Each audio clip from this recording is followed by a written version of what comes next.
Assalamualaikum warahmatullahi wabarakatuh. Saudara-saudari mahasiswa sekalian yang sama-sama berbahagia, pada kesempatan ini kita bertemu kembali dan pada kali ini kita akan membahas salah satu tema tentang hipotesis penelitian dalam mata kuliah metode penelitian. Perlu kita ketahui bahwa hipotesis penelitian itu adalah merupakan salah satu hal yang sangat urgent atau penting untuk kita ketahui. Dalam penelitian-penelitian yang berbasis kuantitatif, itu pada dasarnya harus menggunakan hipotesis penelitian. Nah, untuk membahas semuanya itu, memang kita harus membicarakan satu tema untuk khusus membahas hipotesis penelitian. Hipotesis penelitian ketika menulis karya tulis ilmiah, maka ada satu bagian yang tidak boleh terlewatkan, yakni hipotesis penelitian itu. Bagian tersebut cukup krusial, termasuk dalam skripsi atau tesis dan juga disertasi. Jadi kita akan memanfaatkan bagaimana cara membuat hipotesis pada suatu skripsi atau secara garis besar pada karya ilmiah, ya, secara keseluruhan. Nah, bagian dari hipotesis tersebut adalah merupakan suatu hal yang bisa kita bahas pada kesempatan ini, dan memang Bapak khususkan pada kajian atau pada pembahasan di metode penelitian kali ini, Bapak khusus mengangkat masalah hipotesis penelitian.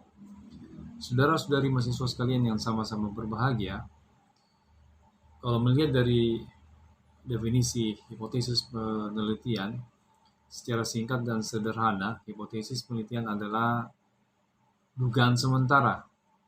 Nah, dugaan tersebut dibuat oleh penulis atau peneliti dengan mengacu pada data awal yang diperoleh. Kemudian dugaan benar atau salah ditentukan berdasarkan hasil penelitian. Jadi hipotesis penelitian itu tidak bisa diketahui jawabannya ya secara pasti, tetapi harus berdasarkan hasil penelitian yang telah dilakukan. Nah, menurut Kamus Besar Bahasa Indonesia atau KBBI, hipotesis adalah sesuatu yang dianggap benar untuk alasan atau pengutaraan pendapat teori, proposisi, dan sebagainya. Nah, meskipun kebenarannya masih harus dibuktikan. Artinya sebagai jawaban sementara ya dari suatu hipotesis tersebut.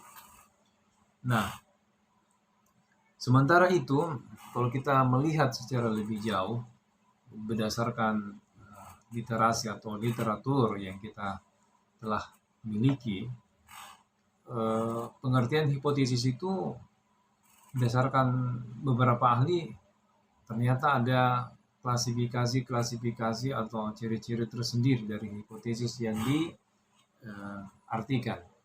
Nah, misalnya salah satu di antara ahli yang berpendapat tentang pengertian hipotesis adalah Sigmund. Nah, Sigmund ini memberikan definisi tentang hipotesis penelitian adalah proposisi atau dugaan belum terbukti. Jadi dia masih menekankan atau men-stressing pada dugaan belum terbukti. Artinya dugaan masih bersifat tentatif. Dugaan tersebut menjelaskan fakta atau fenomena serta kemungkinan jawaban atas pertanyaan-pertanyaan penelitian. Kemudian yang kedua adalah Nasution. Apa pendapat Nasution? Jadi pendapat Nasution tentang hipotesis penelitian adalah dugaan tentang apa yang kita amati sebagai upaya untuk memahaminya. Jadi masih bersifat dugaan juga ya terhadap apa yang kita amati atau yang kita teliti. Kemudian selanjutnya Ya, pengertian hipotesis penelitian menurut Erwan Agus Purwanto dan Dia Rati Sulistiastuti itu memberikan definisi bahwa hipotesis penelitian merupakan pernyataan atau tuduhan yang bersifat sementara atau tentatif. Nah, dugaan sementara tersebut berisi masalah penelitian yang kebenarannya masih lemah atau belum tentu benar, sehingga perlu diuji secara empiris. Kemudian selanjutnya,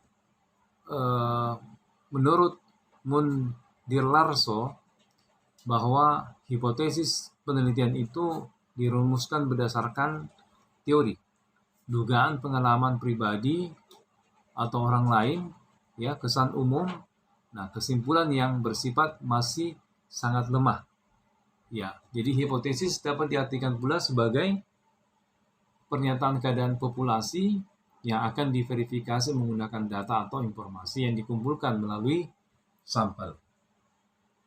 Saudara-saudari mahasiswa sekalian, tidak sampai di situ aja, ternyata masih ada beberapa ahli-ahli yang lain yang memberikan pengertian tentang hipotesis penelitian. Menurut Kerlinger, jadi hipotesis penelitian itu adalah pernyataan yang menjelaskan, ya, menjelaskan tentang dugaan hubungan antara dua variabel atau lebih. Ya, misalnya kalau penelitiannya itu dua variabel, maka variabel A dan variabel B itu akan diuji. Nah, betulkah misalnya ada mempunyai hubungan atau tidak? Nah, itu tergantung dari hasil penelitian yang akan nanti dilakukan. Kemudian, dugaan menghubungkan secara umum maupun khusus variabel yang satu dengan variabel yang lain. Kemudian berikutnya, menurut Margono, maaf ya, saya agak sedikit mengantuk karena pembuatan materi ini di atas jam 10 malam. Ya, kita lanjutkan. Menurut Margono bahwa pengertian hipotesis penelitian itu adalah berasal dari kata hipo, ya, dan tesis. Apa itu hipo? Kata hipo itu berarti hipo, ya, dan tesis itu adalah tesis. Nah, pengertian dalam bahasa Indonesianya kata hipo itu adalah kurang dari, ya, kurang dari. Sedangkan tesis berarti pendapat, ya. Jadi hipotesis adalah sesuatu pendapat atau kesimpulan yang sifatnya masih kurang, ya, atau sementara. Nah, itulah yang didefinisikan bahwa pengertian hipotesis itu adalah berasal dari kata hipo dan tesis. Hipo artinya kurang, sedangkan tesis adalah pendapat. Jadi pendapat yang masih kurang, yang perlu diuji lagi kebenarannya. Nah, menurutnya hipotesis adalah kemungkinan jawaban dari masalah yang diajukan. Misalnya, ya, dimungkinkan atau diduga adanya hubungan antara variabel X terhadap variabel Y. Nah, seperti itu misalnya, salah satu contoh. Kemudian berikutnya, saudara-saudari mahasiswa sekalian, Sugiono. Apa pengertian hipotesis menurut Sugiono? Ya, salah satu diantaranya adalah jawaban sementara terhadap perumusan masalah. Berdasarkan pengertian di atas, maka hipotesis merupakan dugaan sementara yang dibuat oleh penulis, berbentuk pernyataan, hipotesis yang masih bersifat tentatif perlu diuji kembali melalui serangkaian penelitian. Saudara-saudari mahasiswa sekalian yang sama-sama berbahagia, Bapak lanjutkan. Selanjutnya adalah jenis-jenis penelitian. Nah, berhubungan dengan hipotesis atau pengertian hipotesis yang kita pahami bersama, bahwa di samping itu juga ada jenis-jenis penelitian yang perlu kita, ya, jenis-jenis hipotesis penelitian yang perlu kita ketahui, ya. Pertama, hipotesis alternatif. Apa yang dimaksud dengan hipotesis alternatif itu? Jadi hipotesis alternatif itu adalah hipotesis misalnya hipotesis kerja Kraft ya. Kerja Kraft juga disebut sebagai hipotesis alternatif A ya, atau HA ya. Ya, namun ada kalanya hipotesis disimbolkan dengan HI ya. Jadi hipotesis kerja ini berfungsi untuk menyatakan hubungan antara variabel X dan Y ya. Kemudian hipotesis ini juga menjelaskan adanya hubungan antara variabel dengan variabel lainnya. Contohnya ya, ada hubungan antara tingkat kemiskinan dengan ketersediaan lowongan pekerjaan. Saudara-saudari mahasiswa sekalian, yang kedua adalah hipotesis nol. Apa itu hipotesis nol? Ya. Nah, hipotesis nol ini adalah hipotesis yang biasanya disimbolkan dengan H0. Ya, H0. Nah, nama lain hipotesis ini adalah hipotesis statistik. Jadi ya, hipotesis H0 itu atau H0 itu biasanya didekatkan ya pada hipotesis statistik. Nah, dinamai demikian karena sering dipakai dalam penelitian kuantitatif yang membutuhkan perhitungan statistik. Nah, kebalikannya dengan hipotesis H0 menerangkan tidak ada hubungan atau pengaruh antar variabel dengan variabel lain. Jadi contohnya tidak ada hubungan antara tingkat pendidikan mahasiswa dengan peluang mencari kerja. Nah, itu hipotesisnya. Nah, betulkah tidak mempunyai hubungan antara tingkat pendidikan mahasiswa dengan peluang mencari kerja? Nah, itu nanti bisa dibuktikan dengan hasil penelitian. Apakah memang betul-betul tidak ada hubungan atau sebaliknya ada hubungan. Nah, itu namanya hipotesis nol. Nah, selanjutnya macam-macam hipotesis menurut bentuknya. Ya. Nah, pertama adalah hipotesis rasional dan asosiatif. Apa itu rasional dan asosiatif? Nah, hipotesis rasional dan asosiatif itu adalah, jadi hipotesis ini diartikan sebagai jawaban sementara atas hubungan antara variabel atau lebih ya. Jadi hubungan antara dua variabel atau lebih. Jadi, hipotesis ini dirumuskan berdasarkan rumusan masalah yang asosiatif atau menggambarkan suatu hubungan. Ya. Dalam pengertian lain, hipotesis asosiatif secara eksplisit ya atau terang menunjukkan hubungan antara dua variabel atau lebih. Nah, dikutip dari sociologist.com, hipotesis adalah orang yang telah menikah. Nah, ini contoh ya, contoh hipotesis atau yang bersumber dari sociologist.com ini memberikan contoh. Salah satu diantaranya adalah ya orang yang telah menikah memilih tingkat kepercayaan diri ya, memiliki tingkat kepercayaan diri yang lebih tinggi ketimbang orang yang belum menikah. Nah, ini adalah merupakan contoh sosiologis ya .com tentang hipotesis. Nah, contoh tersebut menunjukkan dengan jelas kalau ada hubungan antara status perkawinan dan tingkat kepercayaan diri seseorang. Nah, selain itu, hipotesis tersebut tergolong hipotesis rasional karena hubungan kedua variabel dideskripsikan secara eksplisit ya. Dengan membaca hipotesis penelitian rasional, kita dengan mudah mengetahui adanya hubungan ya antara kedua variabel tersebut. Nah, kita pun juga tahu apa saja variabel yang dipakai dalam suatu penelitian. Nah, tergantung dari penelitian kita nantinya, apakah menggunakan 2 variabel, 3 variabel, 4 variabel, 5 variabel, dan seterusnya. Ya, kemudian berikutnya adalah hipotesis deskriptif. Apa itu hipotesis deskriptif?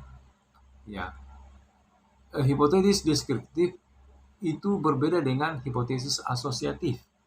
Ya, hipotesis deskriptif ini justru menunjukkan hubungan antara variabel secara implisit, ya, secara implisit. Sehingga hubungan tersebut cenderung tersembunyi, tidak jelas seperti hipotesis penelitian. Jadi hipotesis deskriptif hanya memberikan gambaran tentang sampel penelitian.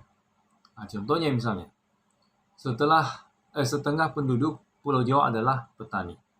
Nah, contoh lainnya adalah mahasiswa yang aktif berorganisasi memiliki IPK yang tinggi. Nah,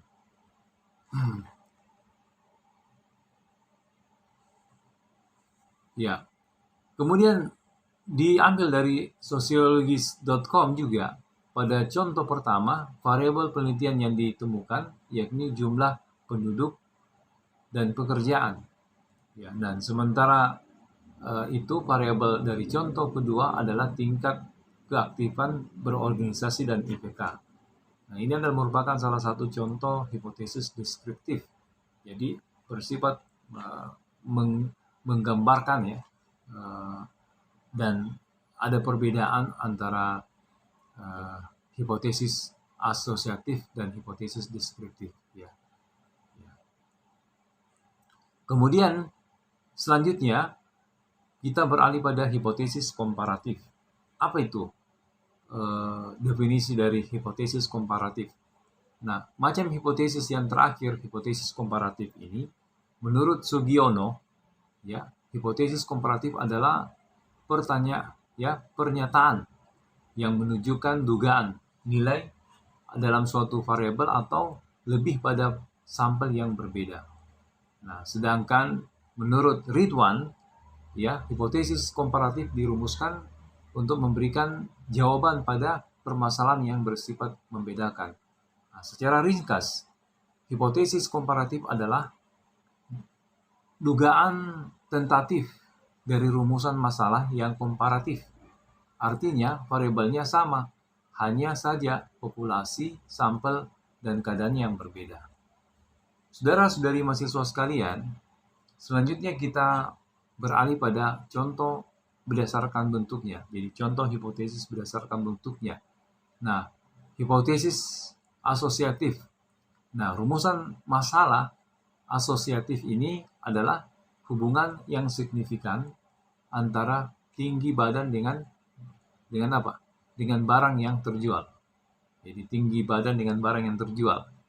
Nah, kemudian hipotesisnya adalah terdapat hubungan yang positif antara, ya, positif dan signifikan antara tinggi badan pelayan toko dengan barang yang terjual. Nah, sementara itu hipotesis statistiknya adalah H0 sama dengan P, ya, 0,0, berarti tidak ada hubungan misalnya. Nah, kalau misalnya Bapak katakan HA, P tidak sama dengan 0, artinya tidak sama dengan 0, berarti lebih besar atau kurang, ya. Dari 0 berarti ada hubungan. Nah, seperti itu. Nah, P itu sendiri adalah nilai korelasi dalam formulasi yang dihipotesiskan. Nah, seperti itu. Nah, itulah salah satu pengertian dari hipotesis asosiatif. Kemudian yang selanjutnya adalah hipotesis komparatif. Ya, rumusan masalah dalam hipotesis komparatif ini, bagaimanakah produktivitas kerja karyawan PT X misalnya bila dibandingkan dengan PT Y. Nah, hipotesis nolnya seperti ini. H0, ya, misalnya 1, H0, tidak terdapat perbedaan produktivitas kerja antara karyawan di PT X dan PT Y. Atau terdapat persamaan produktivitas kerja antara karyawan PT X dan PT Y. Nah, yang kedua, H0, produktivitas karyawan PT X lebih besar atau sama dengan, ya, atau sama dengan PT Y. Nah, jadi lebih besar atau sama dengan itu bisa disimbolkan dengan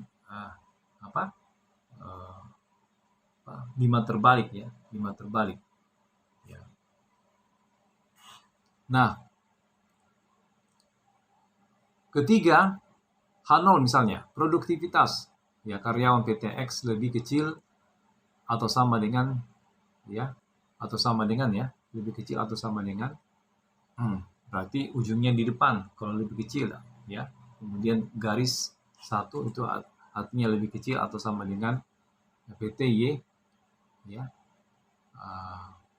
Atau sama dengan sama dengan itu ya, paling besar. Seperti itu. Misalnya seperti itu alternatifnya. Ya, komparatif. Kemudian hipotesis alternatif. Hipotesis alternatif ini misalnya HA, produktivitas kerja karyawan PT X lebih besar atau lebih kecil ya, lebih besar atau lebih kecil bisa dari karyawan PT Y. Kemudian H atau hipotesis A alternatif ya. HA itu hipotesis, singkatannya dari hipotesis alternatif. Produktivitas karyawan PT X lebih kecil daripada PT Y. Ya. Jadi HA produktivitas karyawan PT X lebih besar daripada PT Y. Ya.